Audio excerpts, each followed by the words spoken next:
because it is complicated. It's only getting more complicated. Even for the people that are good at it, you constantly Right. have to have a pulse on what's going on. And there's times where I get lost too. But the main Mm-hmm. thing is you have to be consistent with putting out content each and every day, and you have to be able to sit there and recognize when you're doing something right and when you're doing something wrong. Thanks so much. Really appreciate it.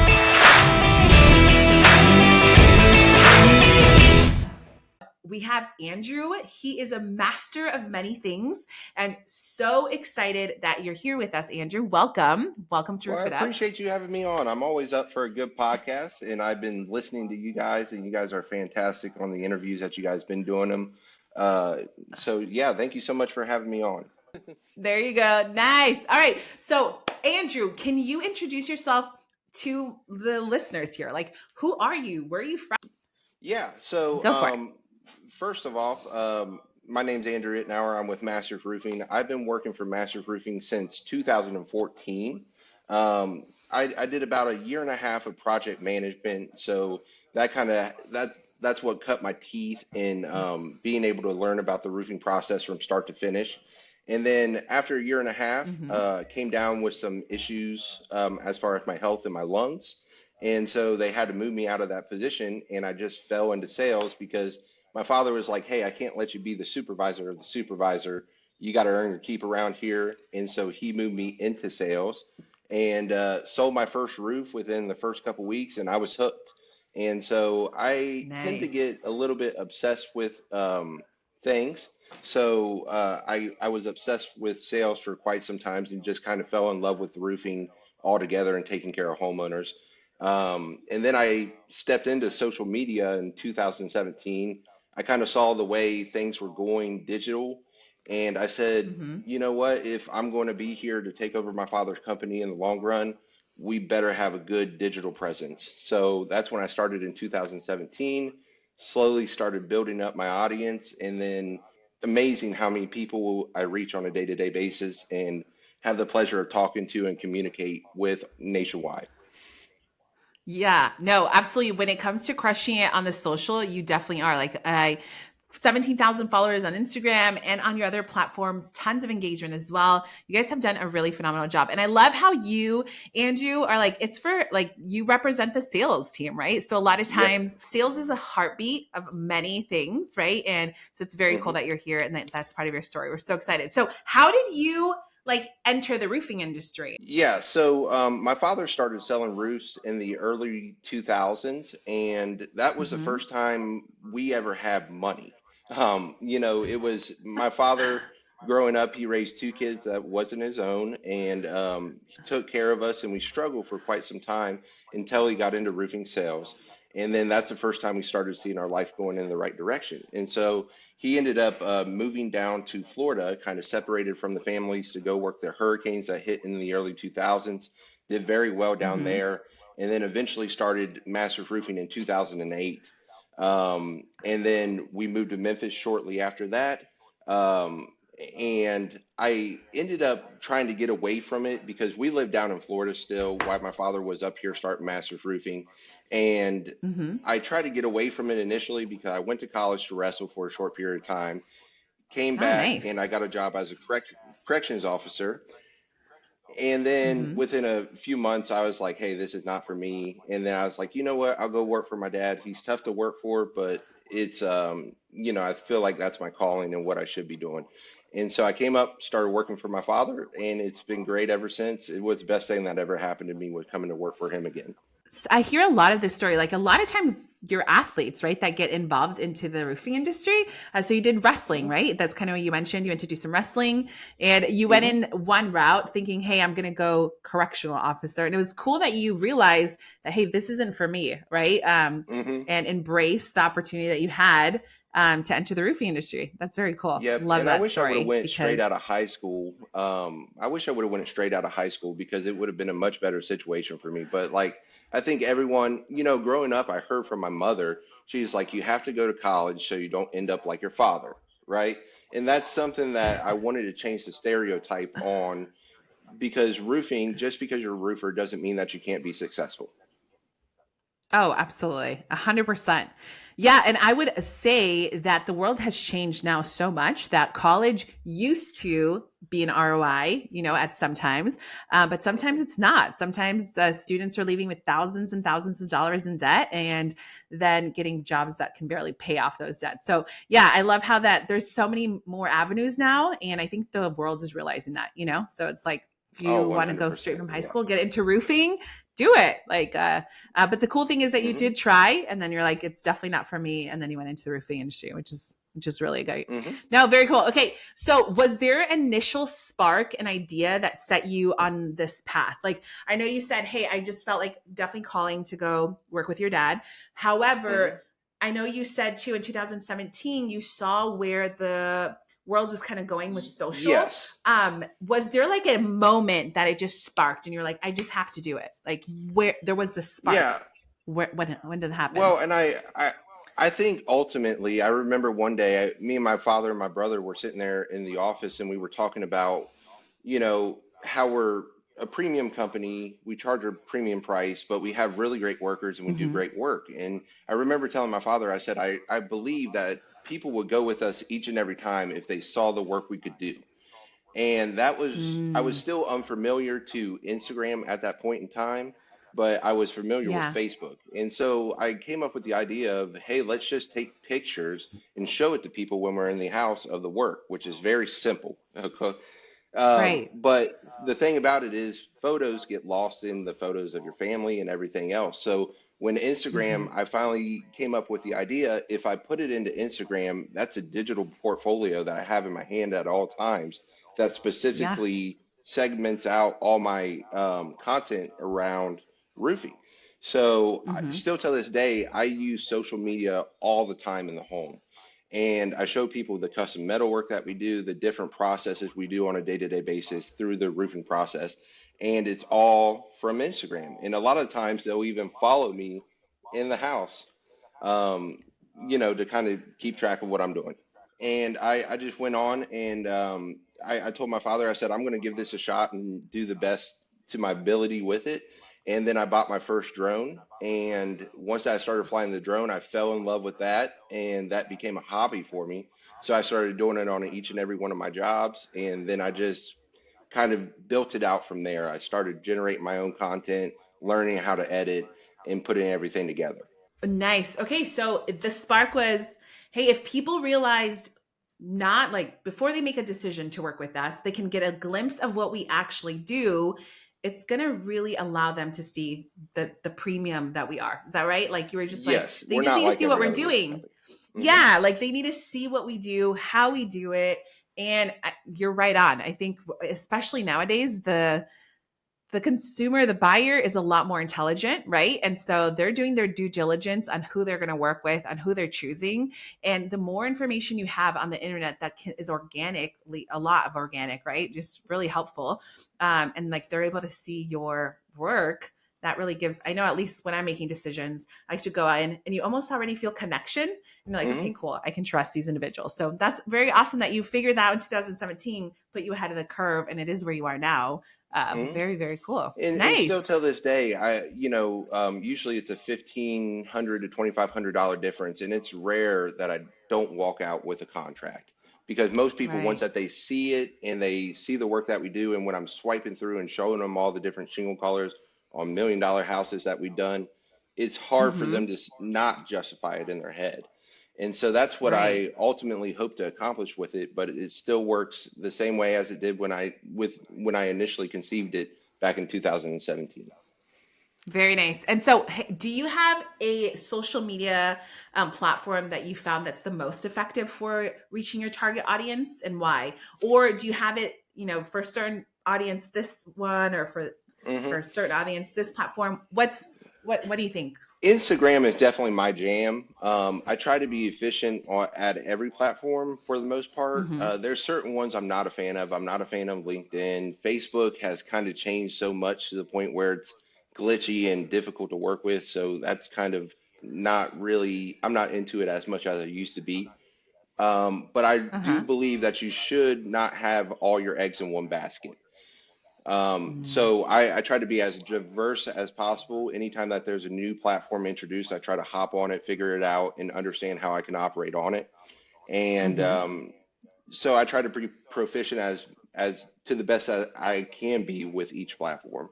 I love how you're like, at least I like will go in, give it a try and work it, right? And then see Yeah, what works best for your audience. Yeah, that's yeah. great. And the Good. thing about it is, I kind of find with it is that a lot of people will try to be post everywhere, and then all of a sudden their content lacks being effective on certain platforms because they're just copying and pasting. I would rather be extremely efficient in one Mm. area and then try my best to keep up with all the other ones. Right. So you're really mastering one, right? And then mastering, like you're becoming a master at what you're doing. So, like, you're mastering right now, definitely Instagram. And then the other platforms that, like you mentioned, LinkedIn, you're not going to be spending so much time in there because you really want there to be consistency. Is that right? Did I get that right? Correct. Perfect.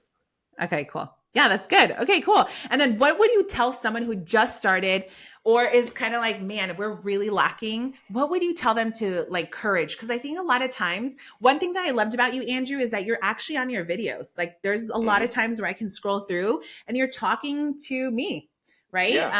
Which is the user. You're talking to the homeowner. You're talking to maybe your potential future client or a friend of theirs or something. But what were when you first started, did you get scared or did it make you nervous or how Oh was it? yeah. What would you tell someone to say, hey, do it even if it scares you or do it even if you hate the camera? What would you recommend to them? Yep, and that's one thing that I spend a lot of time, especially when I was younger, sitting there, even when it was just pictures on Instagram, I would sit there and critique how I was doing my edits and try to make it as perfect as possible.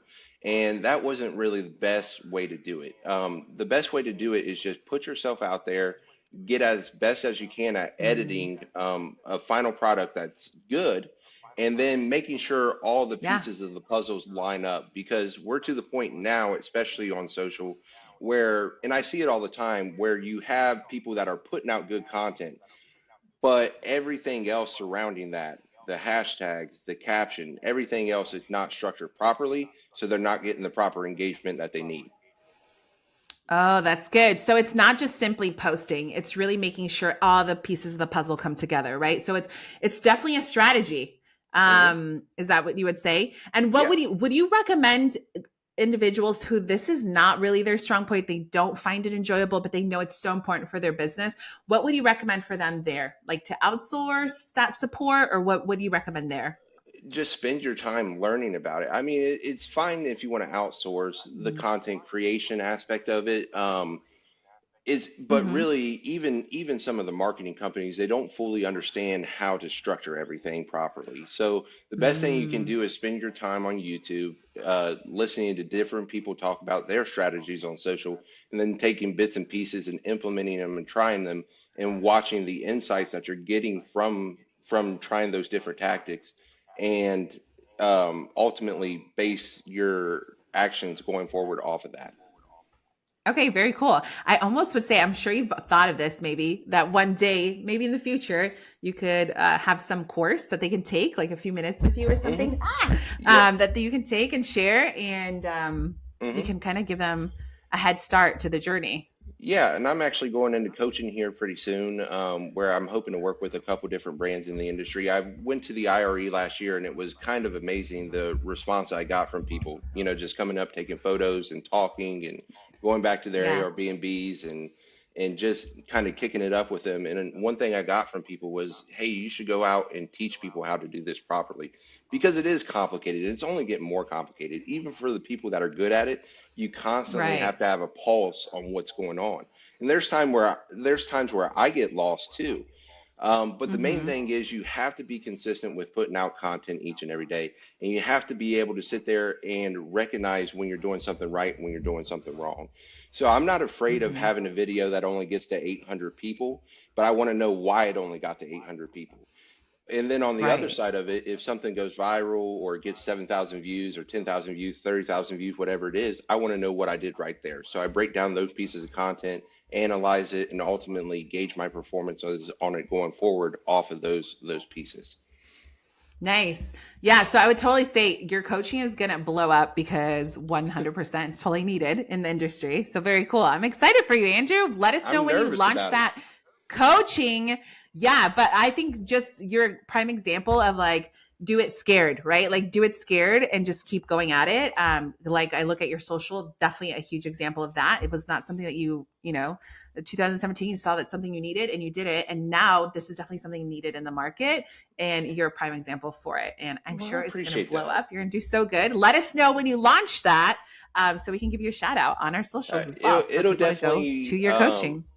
it'll definitely be here pretty soon. And like I said, I look forward to it. And thank you so much for the encouragement. I'm nervous about it, but also I have family members that did consulting for a while and now they own their own businesses. And so they're the ones pushing it. They're like, hey, you need to do this because you're missing an Yes. opportunity. And I know you love roofing, but also you don't have to sell roofs for the rest of your life. You can go off and do these other things and have those adventures. Yeah, no, awesome. We are huge on consulting as well. We get a lot of consulting on our end. That's how we've gotten where we are now. And we believe like in such a short period of time because we have amazing consultants, amazing coaches that really we've invested, and to have them invest in us. And it's been the best thing we ever did. So I'm 100% sure when your coaching clients work with you, they're going to be really, really happy. So Andrew, so stoked about that. Congratulations. And seriously, this podcast you're hearing it is from Andrew, who he himself uh go follow him. Andrew, can you tell like the listeners where they need to go to start following you on your platforms? Where Yeah, should they go? best place by far is masterproofing.memphis on Instagram, and then you can follow me on Threads, which I try to keep it a day in a life type of feel on Threads as well to kind of keep people Mm-hmm. updated on what I'm thinking. So if you're into my philosophy and the different things that I do, make sure that you go on Threads, follow us there,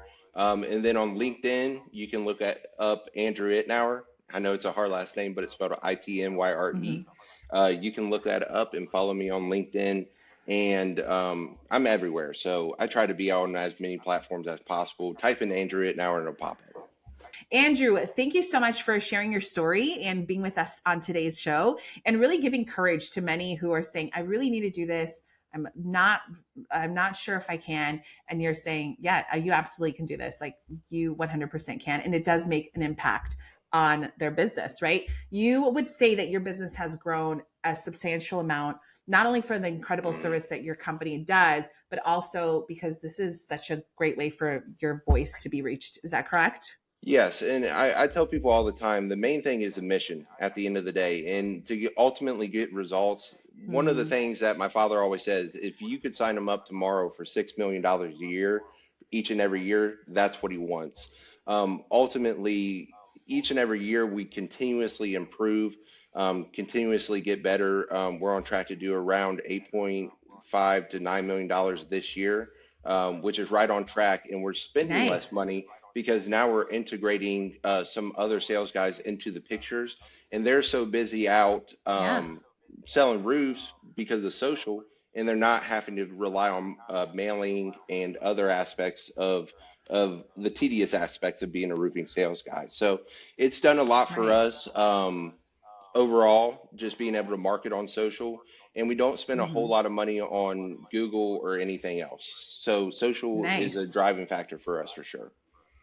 Incredible. Very cool. Well, Andrew, thank you so much for your time. You are, if I'm not mistaken, and this is from a gentleman who has a family, right? You are, Yes. like That's a big thing you're right like there. not That just, you're not yeah. what I hope people get from what I do is I hope that there's roofing salesmen out there see that my approach to things is not about going out and selling, 3 or 4 million dollars a year. My approach is making it as efficient as possible to market myself so I can be at home and spend that time with my family and Hmm. have those experiences rather than being out working. Because when I was younger, I did very well for myself and I hit the pavement and I put out door hangers and I sent out mailers. I spent hours at the office and it was just so dreadful. And I just remember being super successful but Right. depressed. And not only do I have a creative outlet with these different social media platforms, but also I can spend more time at home because you can do it from your phone. If we have a major storm come through at 11 o'clock, I can hit there and run $200 worth of sponsored ads and get, 8 to 15 phone calls the next day, on a good video. Amazing. So that's Yeah. the benefit of social. Yeah.